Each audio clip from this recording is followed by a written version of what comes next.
welcome. So this is I Do What I Want. I'm your host, Hollis, and I am an author of fantasy novels, the Rashan series and the Lost Beacon Chronicles, and which are two separate series for those of you who are not regular listeners and might get confused. So yeah, I have a podcast. This episode is going to be me reading the fifth short story that I wrote for the Power Therapy series, but that Dr. Kobus Vorster, spelling of his name is in the description. Developed and is still going on. It's a great self-help, power. It's called Power Therapy because he's a licensed psychologist and a really great guy. I really enjoy him as a person. Fantastic. And he had this wonderful idea of illustrating his power therapy techniques via short stories. So the title, Elephant Driver, this episode is one of the techniques that he developed. Those are all his, but all the characters and everything that I created and the storyline, that's all me. And we decided not to continue with the short stories as part of the therapy program just because people weren't reading them, which does happen. People were coming for the therapy. So if you are looking for a good therapy program to sort of help yourself, that a licensed psychologist did, I would strongly recommend the Power Therapy series. I do think it works, and it basically gives you the techniques and it's supposed to set you up so that you can fly solo, without, you can learn the techniques and continue to employ them without needing to continue to pay for the therapy. And that's sort of the idea behind it is getting you to a point to help yourself. And then you have this arsenal of techniques that you can constantly call on to do that, which is wonderful. I love the mental health aspect of that. And as I've mentioned probably about a billion times in previous episodes, I'm interested in psychology as a personal hobby. I like to read the studies. That sort of thing is very fun. So it was great for me to work on this. And I am going to continue reading. I'm tripping over my words. I am sleepy. It's a long day. I'm going to continue writing this story. I've gotten several DMs and messages. Thank you so much for those of you who responded to me. I genuinely appreciate it. So I'm not going to do it right away, but I will rewrite the first 5 or re-edit them so that it takes out the power therapy technique. So it is just a collection of short stories, and I am going to rework it so that they are a collection of stories that take place probably within the world of Rashan. I think I'm going to sort of recalibrate things a little bit and use all the same stuff, but I'm really, really excited about it. So, yeah. Should be a lot of fun. Thank you again for the feedback. This is the last one that I had written back in the day, but the story will be continuing. If you want to catch up, if you haven't heard all the other stories, start at episode 29 of the podcast, which I released in October. I do 1 episode a month. So the first short story I read for episode 29, and then episodes 29 through 33, which is this episode, are the short stories in the proper order. So that is going on there. Other updates before I get to reading the short story. I promise to be quick. The Rashan series, Tear in the World, which is the 3rd book in the Rashan series, is coming out in the fall. I'm currently writing it and getting everything together for it, but I'm really, really excited to share it with you. I am really excited. It delves more into the paranormal side of things because I love that shit. And it's getting really cool. I really love the themes, dealing with a little bit darker themes. For those of you who read The Queen Witch, I definitely lean on the dark fantasy side of things. Nothing that's going to have you checking under your bed at night or whatever, or at least I hope not. But it's a little bit in the darker themes with the creatures that I like to use and things like that. But I'm really excited for Terror in the World. It is going to be much more Aram and Yoselin focused. Ethne and Darian are there, and Jeeve and Jess, and all the Intania and everybody, but they are present, but the adventure focuses more on a journey for Aram and Yoselin. So I'm really excited to share it with you. I'll be giving you updates, and also with the Rashawn series, I'm kind of doing a little revamp on things, and I am so excited. I have redesigned all of the covers so that they look even cooler. And so I will be re-releasing To Save a World and The Queen Witch with the new covers this spring. So I'm hoping to be done with my edits. Obviously the books will be the same content, but it's going to have new graphics. It's going to have, just look and feel is really, really exciting. So I'm changing the look and feel of things. So I'm changing all the graphics and everything. For those of you who have copies of my books, you know that when I start a new chapter, I have a full page graphic that make it beautiful and everything else. So I get very visual with my books. And I enjoy doing that. So there will be that. I'm finishing up the interior redesign of the page layouts for those. And then I'm going to release them this spring. So there'll be the re-release of that. And then I'm going to do the cover reveal for Terror in the World in the summer, probably late June, early July. So really, really excited about that. And it's going to be really pretty. And then I'm aiming to have Terror in the World released in September. If I finish it in time, I'd love to have it released just before Dragon Con, which is Labor Day weekend. So in August, if I can. But please don't hold your breath. Trying my best. So that is what's going on with the Rashawn series. I am going to be putting Lost Beacon Chronicles on pause for at least a year. You have 2 books in it already, so if you're into it, I appreciate it. I do love that series, but right now I'm focusing on the Rashawn series, and just with my time management and making sure I give you all the best quality I possibly can, I can't be volleying back and forth. Can't sacrifice the quality of writing just to make sure to get the content out, because then who's going to want to read it, right? So focusing on the Rashawn series for the next year to 2 years, and then I will get back into writing the Lost Beacon Chronicles. It's just going to be, a little bit of a pause for the Lost Beacon Chronicles, but I promise to keep writing it. In the meantime, check out Spare the Swallow, which is the origin story, and Ignited, which was released in November of last year, to see what that's all about. Let's get started. And as I've mentioned before, for those of you watching live, I have the short story on my computer. So I am looking at my computer while I'm reading and not looking. I mean, it might look like I'm looking down the whole time, but I promise that's just what's happening. And for those of you who are curious, because I get questions when people see my mug on live, I'm drinking green tea. Moroccan mint green tea, to be specific. So if that's of interest to you. Which, by the way, my really great friend Chrissy got me this beautiful mug, and I love it. And it has its own little tea strainer and everything that comes with it, so I can have my loose leaf tea in it. And thank you, Chrissy. I love my gift. So here we are. For those of you who are following, Amari, Keist, Jaren, and Piper all fled the followers of the Volcar, which is that, cult of the Fang that worships the, crazy werewolf violent creatures. And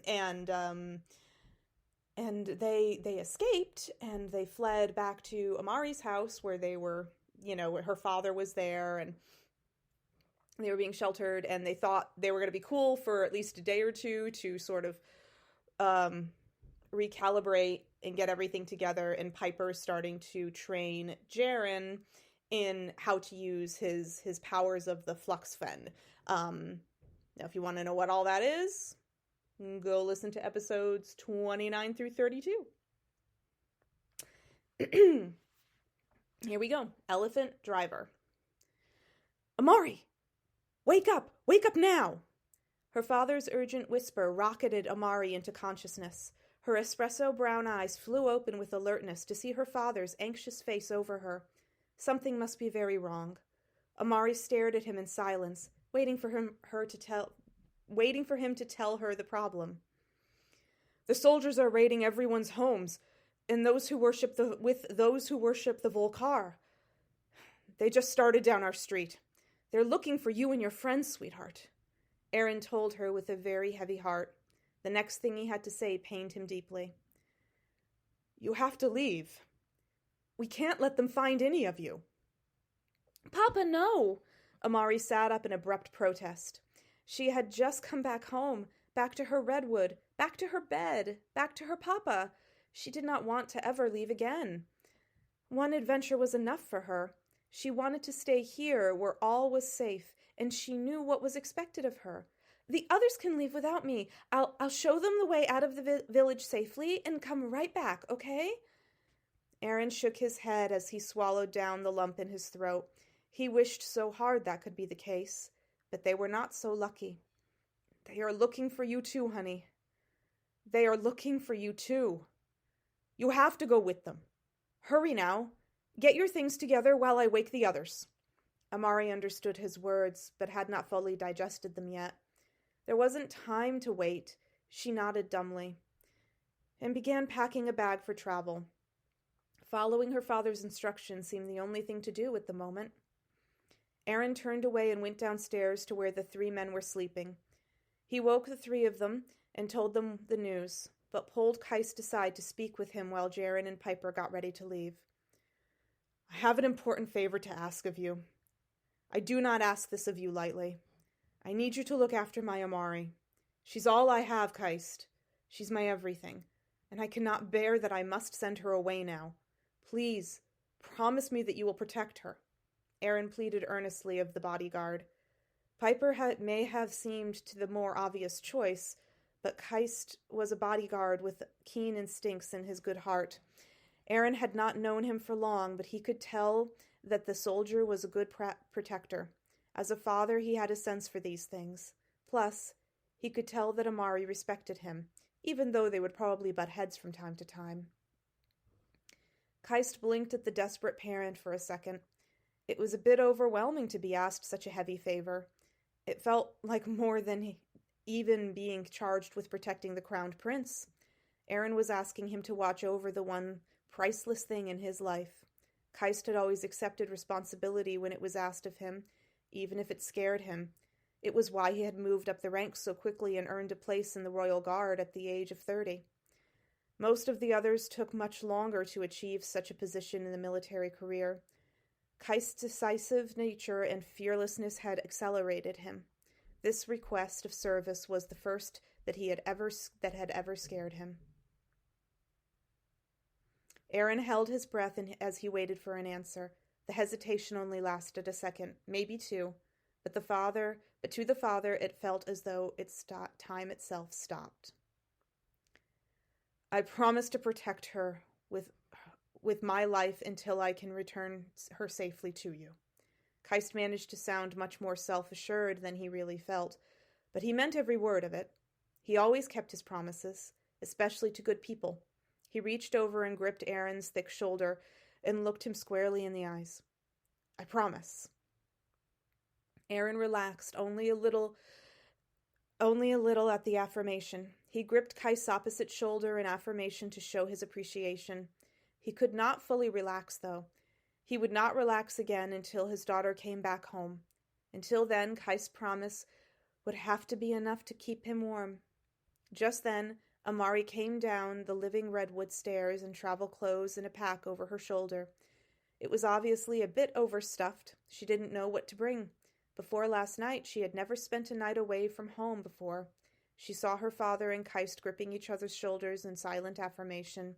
She was curious to know why, but chose to say nothing. Now was not the time. A few feet away, Jaren and Piper stood ready to leave. All nodded to one another in recognition of what was happening. They would have to leave now. Aaron stared at his only daughter's frightened face with a heavy heart. He hated this. He knew she did too. A surprised yelp from next door and heavy footsteps invading the neighbor's home jolted all to alertness. There was no time for long goodbyes. They would be here in a matter of minutes, and they would not ask nicely. Aaron gripped Amari in a tight bear hug with tears welling in his eyes. "Go out the back. Lead them through the side streets and away from the village," he whispered hoarsely. "Take good care of each other, okay? Stay together and stay safe. I'll see you again. I promise." Amari only managed an equally hoarse, "I love you, Papa," before they were headed out at the back door and into the side streets.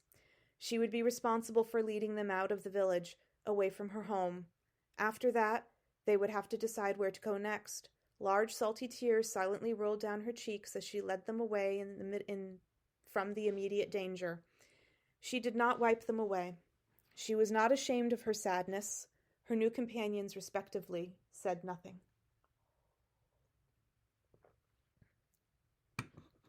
Once they were a safe distance away from the village and were certain they weren't followed, they stopped to assess their direction. None of them had any idea where to go next. It was unusually cold and still tonight for the autumn, but none of them paid the weather much mind. There were much more important things on their minds at the moment. "We should go to Piper's home. It's the most logical thing to do.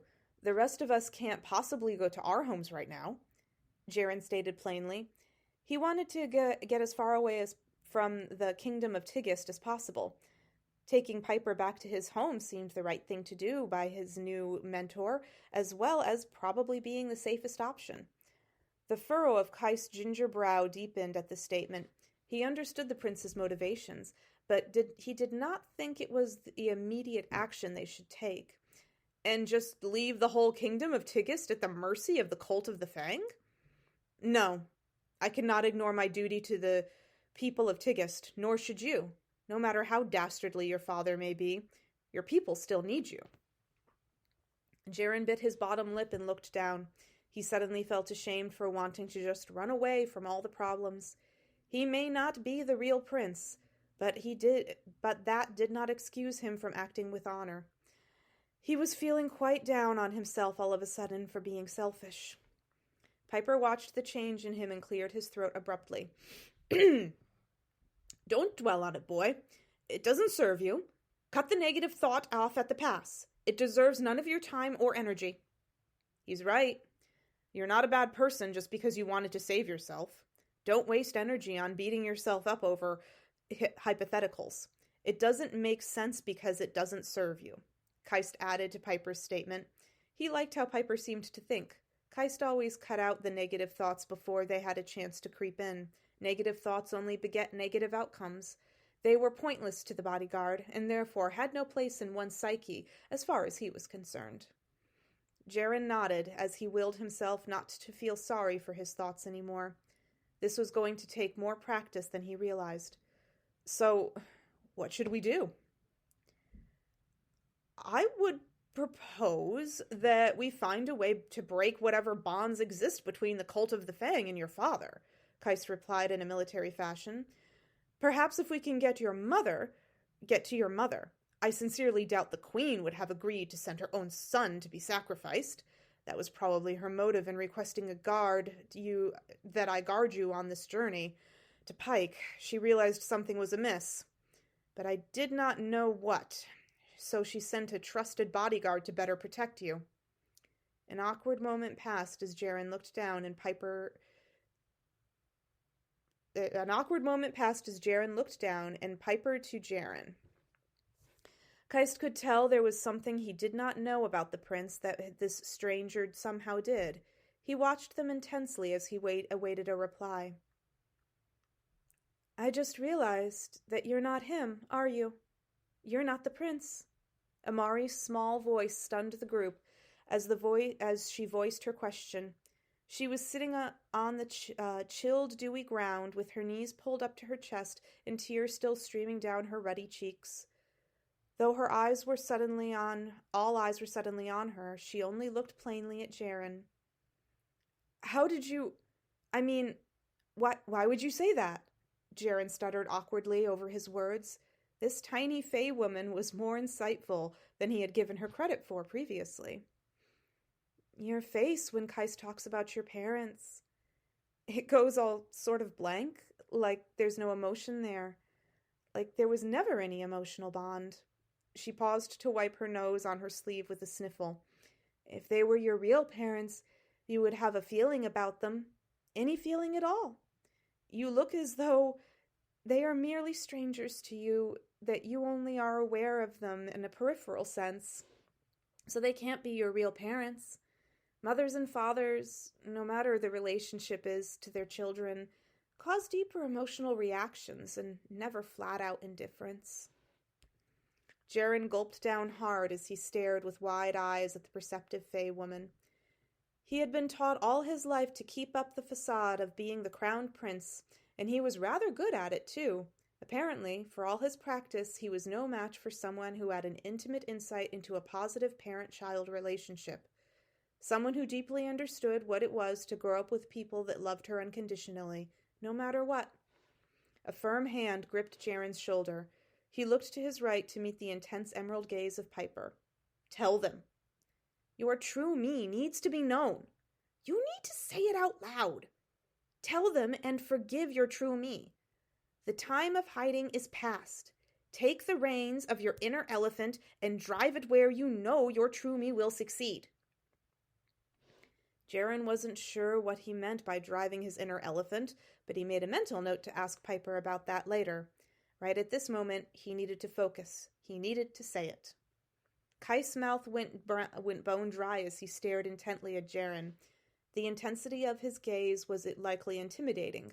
The bodyguard's facial expressions were often much more intimidating than he intended them to be. He could sense what was coming, but until it was said, he honestly did not know what his own reaction would be. Jaren was very afraid of Kais. He wasn't afraid of being physically attacked by him, but he was terrified of Kais leaving him. They had only known each other for a few short days, but he found that he had already come to rely on his mental strength and decisive nature. He felt safer with Kais around. They all did. He did not want him to leave. Go on. Piper's smooth, quiet urging cut through his fearful thoughts. Embrace your true me. Liberate yourself through authenticity. You are the elephant driver. Jaren took a deep breath and released it slowly. He locked eyes with Kais. I am the crowned prince's double. The real Prince Jaren is probably safe at the castle. The king never sent his real son to be sacrificed. As far as I know, the queen did not know he was sending me instead of their own son. A heavy silence fell as his words settled around them. Surprisingly, it was a sensation of relief that was felt most prevalently among the group. The truth was out now. Jaren was quietly surprised at the profound control he suddenly felt. He turned and looked to Piper, who nodded with affirmation. This was a taste of the power of embracing the true me. So, what's your real name? Kais asked. He actually processed the fact that this was not the real prince rather quickly. As soon as he said it, Kais was able to make sense of it directly. Jaren simply shrugged.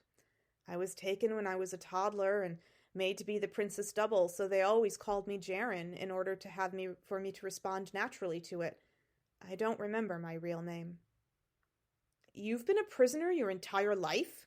The bodyguard's voice raised slightly in anger, not at the man in front of him, but at the people he had devoted his military career to serving. He was already questioning he thought he knew about the king, but to know that the entire royal family had stolen away an entire life for selfish purposes made him feel downright mutinous. How could he have been so loyal to such monsters for so long? His decisiveness kicked in like a clap of thunder. He would no longer serve the royal family of Tigist at all. Jaren had answered his question with a simple nod. He expected a big reaction of some sort, but what he saw developing in Keist's expression was something new. His subconscious began going to a negative place. His whole life was a sad story, and maybe bad things had happened to him. He tended to jump to thinking the worst. He felt thinking this way had kept him safe all these years. He began to feel defensive and started to open his mouth to say something when he felt Piper grip his shoulder firmly. His emerald eyes were also trained on the imposing bodyguard. "Don't let the elephant drive you," he whispered harshly. "The elephant is your subconscious, and sometimes it tries to go to bad places, but never forget that you are the real driver here. Don't let your elephant take you to a bad place. Drive it back to the good. Control it. I think you'll be pleasantly surprised at what is about to happen here." Keist drew himself up to his full height and held Jaren's eyes with his own firmly. "I can't serve a king or queen that would so selfishly take someone's life away from them, nor can I serve anyone who would take up with the likes of the Cult of the Fang. I resign from the royal guard here and now." Everyone's eyes grew wide as they looked upon the bodyguard. They all admired his strength and honor. "Does this mean that you'll stay with us?" Amari's small voice cut through the moment hopefully.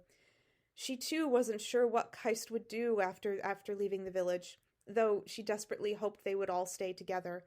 She honestly had nowhere else to go. Keist's usually scowling expression softened as he looked at her. "Yes. I will stay with you until you are safely back with your father, Amari. That is a promise." He turned to look at Jaren next. "And I will stay with you too, if that is what you wish. You seem a good man in spite of your treatment. I admire that." What happened next was completely unexpected on Keist's part. Amari stood up and hugged the big ginger man tightly around the waist. Then, before he could process her sudden affection, Jaren stepped up to him with misting eyes and hugged him as well. It took him a second of shock to realize what was happening, but then the big man returned their hugs. Piper stood back and visually soaked in the scene with a warm smile. He was so pleased and proud of all of them. The more he thought about it, the more he realized that Jaren must be his long-lost nephew. The circumstances of timing and his abilities with the Fluxfen left no doubt in his mind. Besides, the more time he spent with him, the more he saw his sister in him, both physically and in small nuances. He wondered how long he should wait to tell him. Now was not the time.